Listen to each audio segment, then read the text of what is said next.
ya Tana River.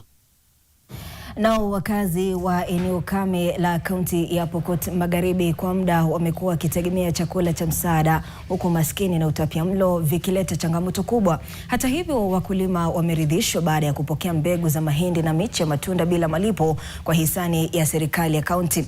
Mbegu hizi ambazo zinagharimu kima cha shilingi milioni 60 zimesambazwa kwa wakulima wadogo wasiojiweza ili kupandwa msimu huu wa mvua. Hata hivyo, hatua hiyo inawaondolea mzigo wa kupata mbegu. Oscar Kakaiwa Masega alihudhuria hafla ya ugawaji wa mbegu katika ua la Chelanga mjini Kapenguria.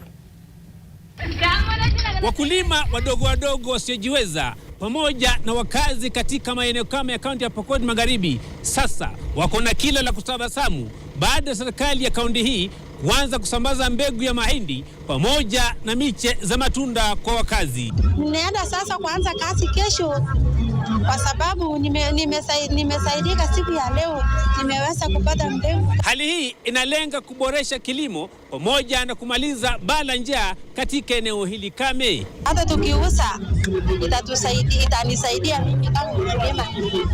Tumepata mbegu ya mahindi, tumepata mbegu ya miche kama avocado, maembe na kahawa, na tunajua uchumi wetu ya West Pokot itaendelea, itaimarika, na pia tunafurahia kwa sababu mvua imekuja kwa wakati, itatusaidia katika mavuno, tutavuna vizuri.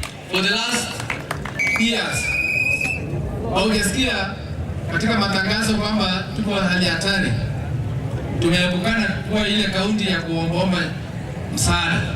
Ni hatua ambayo inalenga kuimarisha kilimo katika eneo hili kame. Nikiripotia NTV mashinani kutoka mji wa Kapenguria, jina langu ni Oscar Kakaiwa Masega. Naam, asante sana.